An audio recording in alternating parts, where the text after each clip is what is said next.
Good afternoon, and you guys can't see me that well. Let me see if. Mm. Well, either way, let's sum this up real quick. I'm doing this for Lee. I'm making a tutorial basically, and I thought let's go ahead and put this online so people, if they enjoy writing a story and they can't exactly figure out how to write it down, as I've created a story for 3 years now that's going pretty well and it looks like it's going to be a really good story. I was hoping to create this as sort of a tutorial of how to create good characters and get ideas to pop into your head, because that's one of the hardest parts of creating a story is getting in the ideas, and I look really creepy in this light. I don't know. Either way, these are some examples. Example 1 is picking up something like this. I'll show you some other examples too. Pick up something like this and go do simply this. Just swing it out, hold it a certain way, like this. Hold it, flip it around, do whatever you need. Put it in your pocket, do something. Ideas will flash into your head if you think about your character. Like, a while back I was messing around with this, and this little gun right here is just a model gun. And back, I don't know, a year ago I was thinking about it, and I just went like this, and I basically acted like I was focusing on it.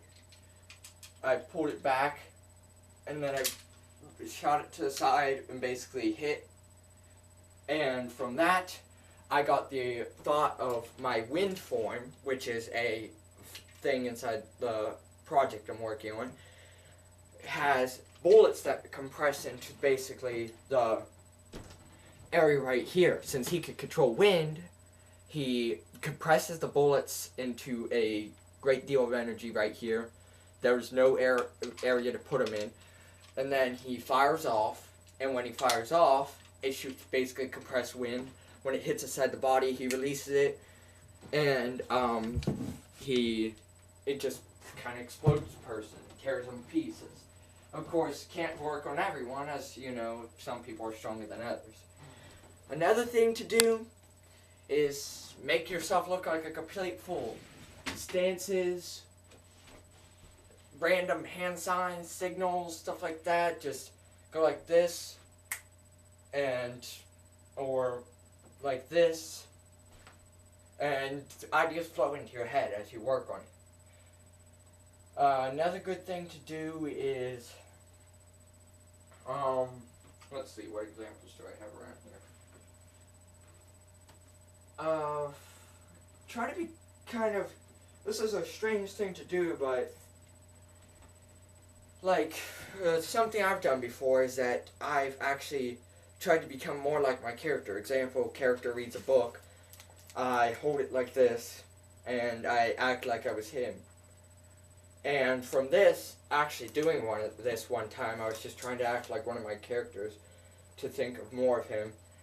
I came up with a book he has called The Guide to Assassination 4 that he got when he left an organization that was for mercenaries. Just simply from holding a book out, I got that idea. So, basically, anything you can pick up, act like your character, make yourself look like a complete idiot. Do a puzzle if your character's a puzzle person.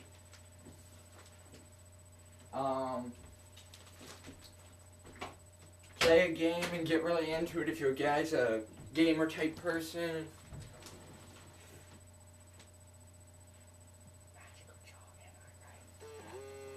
Either way, you basically do any of that.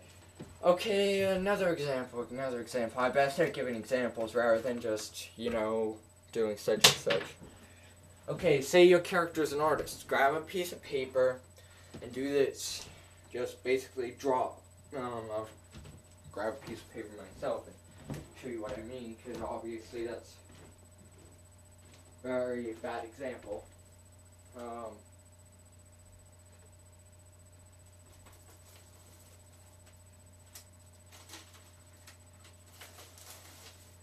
Here's a good example. Alright, so I'm an artist character and I'm drawing something, or am I doing something for an enchanted symbol. I draw, or or I draw crappily, excuse me.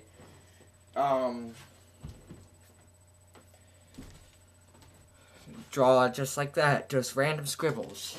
And eventually, you might draw something by accident that gives you an idea. One time I drew something that looked like a talisman symbol. And from that, I actually thought of something called the ceiling form, which is something that, well, not exactly it's called the ceiling form, I forget what I called it. I called it something, basically. And what it was that it's a form that completely comprises around symbols and stuff that involving their hands to create special abilities that will involve talismans or just a hand symbol that causes an attack to happen. Now, this doesn't all specific for things like if you're writing a story that didn't have powers or something, or didn't have certain things. Again, the gun thing can work, because if your character uses a gun despite the fact that even in one part of the series, you could just simply go like this, and you could get the whole idea of, well, from me doing this, I imagined a character basically leaning over, begging not to die, and holding the gun to his head and basically torturing him. There, you got a sadistic character in mind. If you think of that, then you could think of a good ending. Now, a couple other examples. Just look around you, first of all.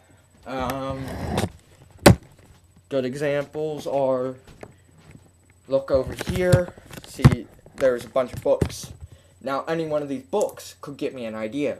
Even the front of a book that looks like this, that could give me an idea for something rather than sports. It could give me a dramatic idea, a happy idea. It could do anything, actually, because everything around you is basically a way to create a blank canvas. Example, see that mannequin up there at the top? Well, right here, I can easily imagine somebody dancing or something like that. To my head, it creates a blank canvas of what that could be, and it creates a character inside my head, and that's a really good thing to do. Just look around you. That's actually, I learned that from my own common sense, and from a book, is that I've gone outside, walked outside, looked at the branches and trees, I've looked at city streets, I've looked at, all kinds of stuff, and the ideas pop into my head. That's just an easy way to get it to work, is to go through and look at stuff, even if you're in the middle of a city. Look outside and you see a car and the whole entire idea pops into your head for a racer or a driver who gets into an accident, loses, basically, he crashes into his house and kills his family. He goes through a bunch of stuff. It's a real lifestyle series. And he would go towards the end, try to find a way to get himself, I don't know, maybe he could be going through a breakdown because he's sitting there thinking he killed his own family all because he was careless. And he could meet a new person that helps him realize that to get over things, and as he goes through, he gets better, and maybe that person can die, and he could say it's his fault because of such and such happened, and because that happened, he met him, and if he was never there with him, then he wouldn't have died. There, you created a character who has gone through turmoil once, you cause him through turmoil a second time, and rethink, but then he could completely turn around, become happy again because of what the person said to him before. That's a good example of a real life